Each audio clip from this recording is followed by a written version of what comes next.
Before we dive in, a quick note. If you want weekly tools to grow and lead your business, sign up for my free newsletter at stevebreda.com/newsletter. Good day, dear listeners. Steve Breda here with the Management Blueprint. And today my guest is Carlos Corredor, co-founder and CEO of Condor Digital Marketing, a pipeline generation and measurement firm. Carlos, welcome to the show. Hey, Steve. Hey, everybody. Thanks for having me. Great to be here. It's exciting to have you and to learn about your secrets of how you generate a measurable pipeline. But before we get into it, I'm curious about what is your personal why and how are you manifesting it through your company? Yeah, so I've always been passionate about sports and the data behind sports, and I actually worked in sports data analysis and journalism. But ultimately, I've been passionate about interpreting data, right, to have an advantage, whether that's playing tennis or, doing analysis for baseball teams. And then I eventually started working in marketing, doing sports websites. And I saw the opportunity, right, in marketing in general, especially with digital, to use data to your advantage, right? So I would say that's really what I'm passionate about in terms of my professional life and why I enjoy what I do so much and why I get up in the morning and I really look forward to the day and even to Monday, because, behind, obviously it's not all fun, right? But ultimately, I think it comes from that passion of liking what you're doing and, the time flies when you work and you like what you do and you see that you're good at what you're doing and it's making an impact, right? So I would say that's why. And have you always been a data person? Are you like analytical and like to look at the numbers behind things?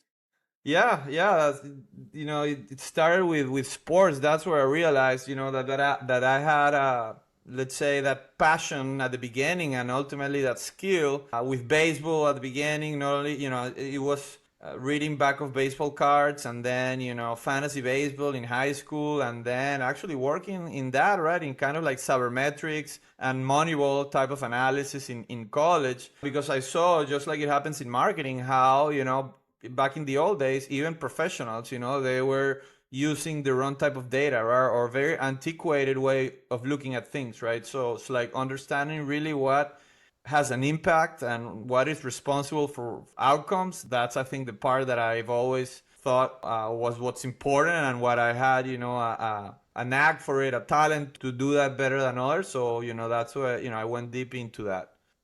Okay, so how do you do that? So this podcast is a podcast of frameworks. So I wonder if you have a framework of how to create pipeline generation based on data, and perhaps you can share a simplified version of that with our listeners, something that can be explained in 3 to 5 steps. Yeah, definitely. And I'll give you first the kind of like the philosophy or the mental model, and then, I'll give you those steps because one comes from the other. So in marketing, with all of the data that's available, especially today, a lot of people start at the bottom, right? At clicks, impressions, and then they try to build then, a bottom-up report to then prove what's generating, leads and clients and revenue. But that, it's always inexact, take forever. What I propose is doing it the opposite, a tops-down approach where you start with clients and revenue and then start figuring out where those leads in your pipeline or clients and the closed revenue is coming from. And you will know all of that at the beginning. So that's, I think now, it starts of that framework, right? So where the first step of the framework is to understand, which sounds really basic, but you'd be surprised today how many marketing leaders, marketing VPs, CMOs, of especially mid-market, definitely smaller mid-market and even some enterprise companies don't have that data readily available to understand how much pipeline did we as a marketing department generate, let's say, last year, right? So that's, I think, the first step is understanding that, is asking your team for a report that says that. Now your team's going to come back and they say they won't know the full picture. Maybe they know 10%, maybe they know 90%, right? But they're going to show you something, right? So then is the second step. You're going to start adjusting your investments to what you're seeing there. And at the same time, you're going to start fixing the dark holes or what you can't see. And then simply step number 3 is rinse and repeat every, let's say, quarter at the beginning, right? And obviously there's, we can get in the nuances of how exactly you should adjust and what exactly you can fix. But ultimately, that would be the 3-step approach that you asked about. Mm-hmm. That's fascinating. So the understand piece is understanding your pipeline, or how you're generating the pipeline. What is understanding what? Yeah. So that's actually, we have a name for that first step. We call it the pipeline X-ray. Mm-hmm. So, let's say, you start a new job as a CMO of a new company, right? Or, simply you've been in the job for a while and you're listening to this and you say, okay, actually, I've never thought about it that way. Let's sit tomorrow with my team and ask the question, how many qualified leads and closed clients have we as marketing generated so far this year, and let's say, and last year, right? That it's understanding that. Now, I'll tell you, I'd be very surprised if the marketing person or the marketing team or the leader has that data in a way that they can say with 100% certainty what is the answer, right? In terms of, we've closed these 4 clients and we've had 72 qualified leads, and out of the 72, 50 have come from our paid search campaigns, 10 have come from events, and then the others have come from organic.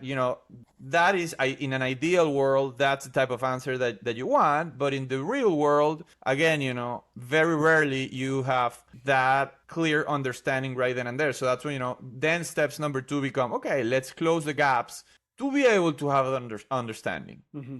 Okay.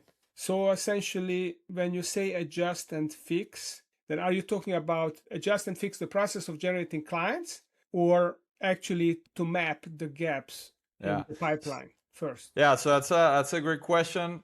They adjust, I mean, move budget around, not necessarily increase budget, right? You have to prove what's working, and obviously if you don't have the full picture and understanding, you cannot just go to your CEO and say, I need more budget. So with the same budget that you have, what can you pause and move around towards the things that step number 1 told you with certainty that it's working, right? So if, let's say, out of the 50 qualified leads that you generated, you saw that half of them came from your, let's say, paid search campaigns, then you say, oh, okay. And then you don't see anything, let's say, for conferences, and now you're going to 10 conferences a year and you're spending $1 million in conferences and you're only spending $200,000 a year on your paid media spend. Then you say, you know what? I'm going to stop. I'm going to pause. We're not going to go to these 2 conferences this year, and I'm going to move those $200,000, and we're going to duplicate our spend in Google Ads, for example, right? That's what I mean with the adjust piece. It could be the opposite. It could be pause paid search and then be more aggressive on our conference strategy. It could be, let's start a paid social campaign on whether that's LinkedIn or programmatic ads, or let's be more aggressive on our PR, because right now our leads have come from interviews that our subject matter experts have done in certain type of podcasts or YouTube channels, but that's what step number 1 is. But adjust is move budget around, put your stocks where the returns are positive and where you can expect a better return almost immediately, or at least in the next upcoming months. And then the fix is particularly around the measurement gaps, right? The fix is what you can see, right, on step number 1. The step number 1 is understanding, right? And a report with all of that, right? When the person that does the report before you came back, or when you did it yourself or whatever, right? You probably, a lot of leads are like, now it says direct traffic. What is that? Obviously, they didn't just came and woke up one day and say, I'm just going to go to condoragency.com, No, they heard you somewhere, but it's, you're still not sure, right? You want the client, you want the client's paying you money, but you're not sure, right? So maybe, okay, what needs to improve in our measurement framework, right? Well, usually you can start with your CRM, your HubSpot, Sales, for instance, or whatever you use. There's some web analytics that might need to happen. You need to connect your advertising platforms. You're probably going to need to start talking to your sales team so they ask the right questions when they have discovery calls with prospects. I mean, there's a few things you can do, but I'm talking specifically about measurement gaps so you can have the full picture. So when you talk to new prospects or clients, can they answer one most of the time? They can partially answer one. I would go a step beyond, because that's not the most sexiest answer. I would say it's usually, let's just say, around 50% of their leads and clients, they can know who was responsible, right? And then there's a couple of parts there. First and foremost, not only for your sake, but for the sake of your alignment with the C-suite and with the CEO and the CFO and even the sales team, right? You want to know, is marketing responsible for this? Number one, right? Because then that's very important, right? Because that's what's going to justify the existence of the marketing team. Then later, if you came from a paid search campaign or paid social or a conference, if those all are in the marketing budget, that's secondary. But most importantly, you want to make sure that, number one, you're bringing pipeline as a marketing department. And number two, you know exactly what pipeline you're bringing, right? Not only you, but then also your CEO and your CFO, right? So then it's like a luxury, let's say, to see if it comes from the tough parties that you won't know that it comes from marketing unless, you're tracking paid search and you're tracking conferences in the CRM the right way, right? So obviously they are related in that way. Okay, love it. So understand your pipeline generation and then adjust the budget to make sure you're supporting the ones that generate the most, and fix those that are not optimized. So maybe optimize them or replace them or come up with a new one.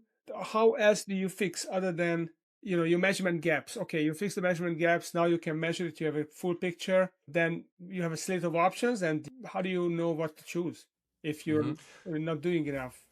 Yeah, so I think there's a couple of things there. One is that understanding because you always want to generate more pipeline, right? So you have to then say, okay, is my problem that I'm not generating any interest in the first place at all, right? Like is nobody visiting my website, right? Or even downloading some pieces of content, what traditionally is called conversions or marketing qualified leads, right? That obviously that's not the goal. The goal is that they turn into clients, right? But you have to know that if people are not visiting your websites, and you're not seeing marketing qualified leads coming into your CRM, then, you have to do certain things, right? Whereas if the problem is, okay, no, that's the problem, Carlos, and this is actually more common, which is a little counterintuitive, but the more and more, that we work with mid-market clients, we realize this is the case, right? They are generating marketing qualified leads, right? There is activity in the CRM, right? There is new companies, that you see that are visiting your website, downloading and consuming content, right? But then, for some reason, they are not becoming clients, right? So that's where you have to dig in and understand, right? Maybe they downloaded a white paper that was very educational in nature, right? And they're not ready to buy, right? Which is fine.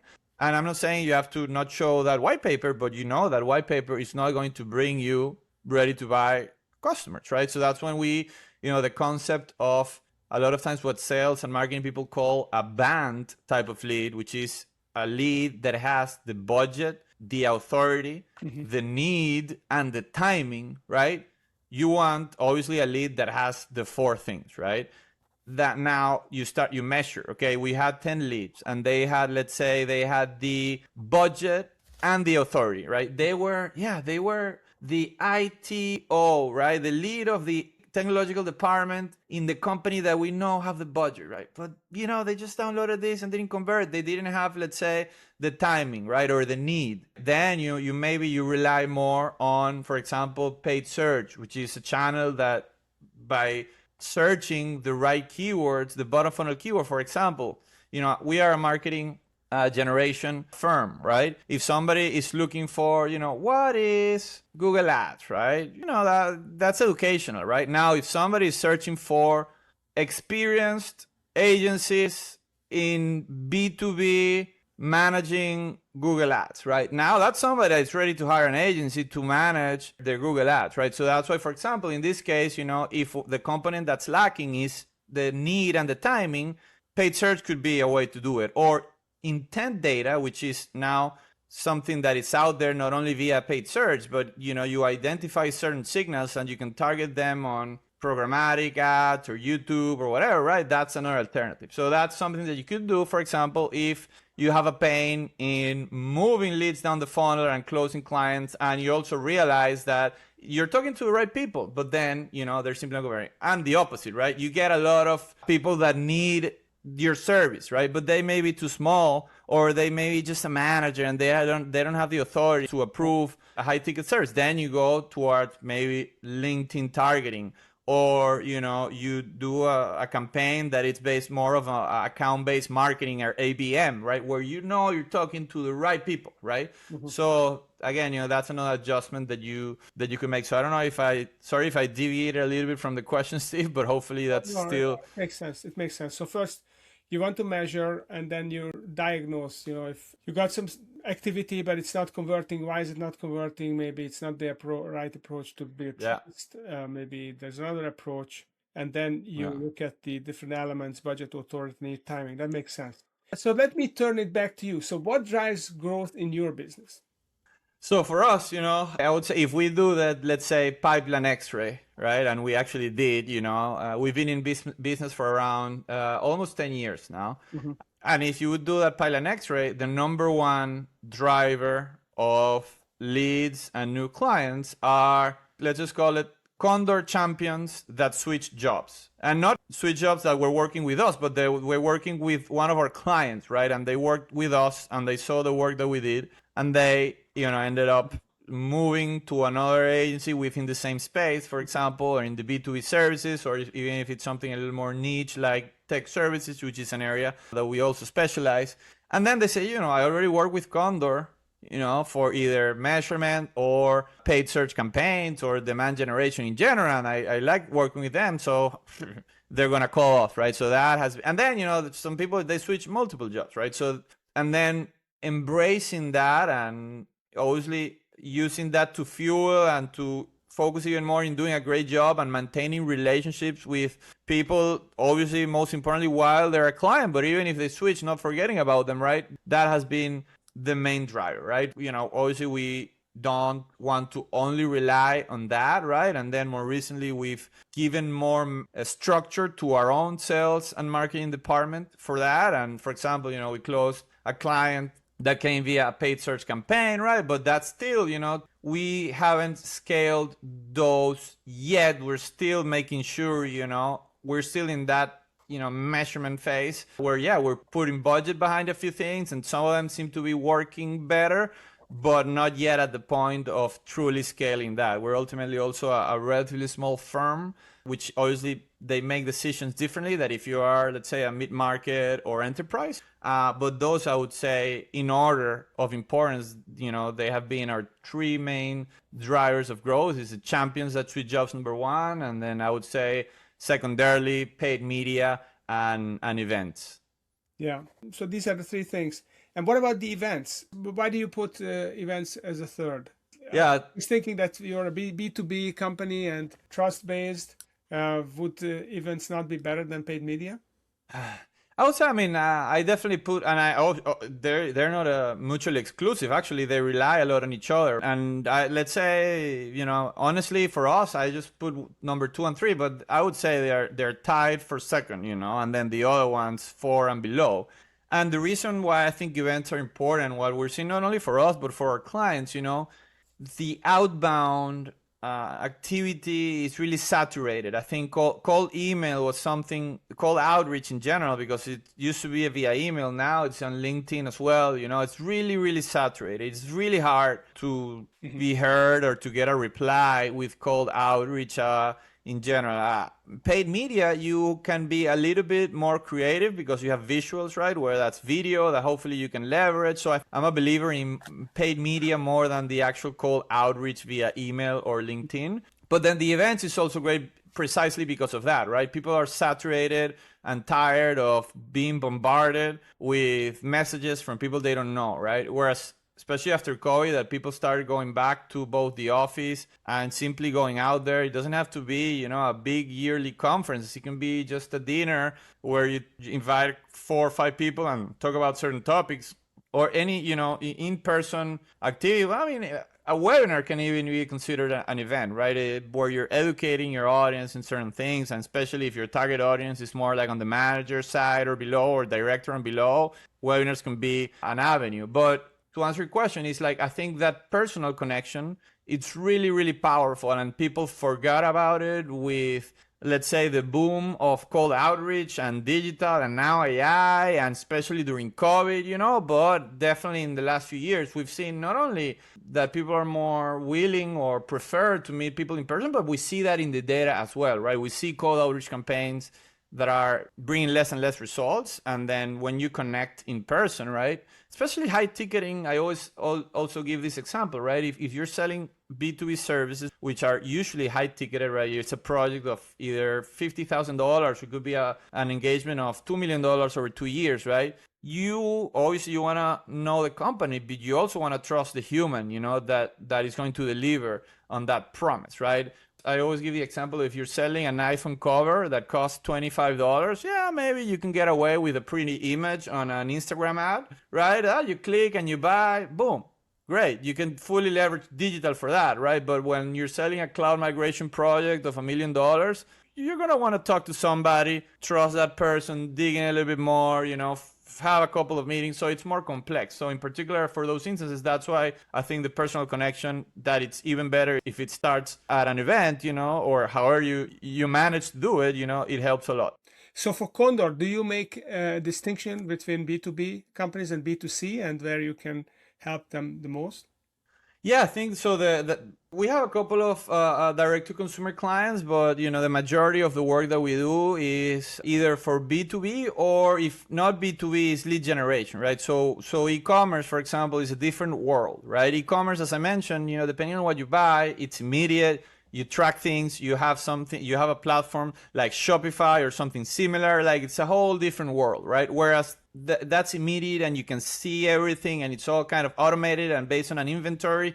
Whereas in either B2B services or lead generation, it's more about, okay, what happens after the initial action, after that initial either visit or conversion, right? Because the conversion is not a purchase, right? In e-commerce, in direct to consumer, in the example that I gave you, we made it, right? We sold the cover. That's our business, right? In here, it's like, okay, they downloaded, a white paper, right? Or they signed up for a webinar, but that's only the first step of a long journey of closing, again, a $1 million service client, right? So that we specialize in that, right? In what needs to happen, not only to generate the initial raise of hand, but to move those folks, that the people that raise their hands are the right people, because otherwise they're not going to end up buying, right? And ultimately, the entire process of lead generated to client close, right? Which is a big universe in itself, right? So that's where we want to focus. Mm-hmm. So you basically help them not just to get the leads, but to convert the leads and turn it into a client. Right. So Carlos, if you had a magic wand and you could fix just one thing in your business in the next 12 months, what would you use the magic wand for? I would say accelerate, right? I would accelerate by 5 or 10 years the structure and then how mature our sales and marketing team is, Mm-hmm. I would love to wake up tomorrow morning and have, a team of 5 people in the marketing department and 5 people dedicated to sales, mm-hmm. with SDRs and a sales leader that is already generating, that we're closing 10 clients a month, right? So, I would say but that obviously takes time, right? And you want to go one step at a time. Otherwise, obviously to prove ROI and to grow without, let's say, wasting unproven budget or wasting money. But, I think there's a lot of owners. I don't know if it's a cheat answer, but I think a lot of owners would probably answer the same thing. Yeah. So essentially what you need to do is you need to have a scalable sales and marketing so that you can just add people and it's like a coin-operated system, right? Yeah. So if the listeners would like to go through that process and they would like to understand, okay, how do we map our leads, where they come from, evaluate it, and then adjust and fix and scale, where can they learn more and how can they connect with you? So if they go to, in our website is condoragency.com, condor like the bird. There's some options there on how to work with us, or even some information, even if they want to try and do it by themselves, right? Again, what I mentioned earlier, the pipeline X-ray, it's a quick project that we do to get to that, where you can start seeing some valuable information to take action on fairly quickly. We said, we can get that done in a couple of weeks, the exercise of the pipeline x-ray. So then you know what to start adjusting and fixing. And obviously, you can contact me directly also on LinkedIn or via our website, and glad to obviously have a subsequent conversation and see if and how we can help. Awesome. So if you are out there and you want to improve your sales and marketing, then you have to start with the pipeline x-ray. Because you are getting leads, you just don't know where they are from and how effective they are, and then how you tweak the process so that you're putting energy behind the more effective ones and readjusting your budget and then fix the gaps. So Carlos can help you with that. So make sure you reach out to Condor and get the X-ray. So Carlos, thanks for coming. And if you enjoyed this conversation, then make sure you subscribe and follow us on YouTube, Apple Podcasts, because every week I bring a couple of entrepreneurs who are sharing their frameworks with you. So Carlos, thanks for coming and thanks for listening. That's it for this episode. Keep moving your business forward. Subscribe at stevebreda.com/newsletter.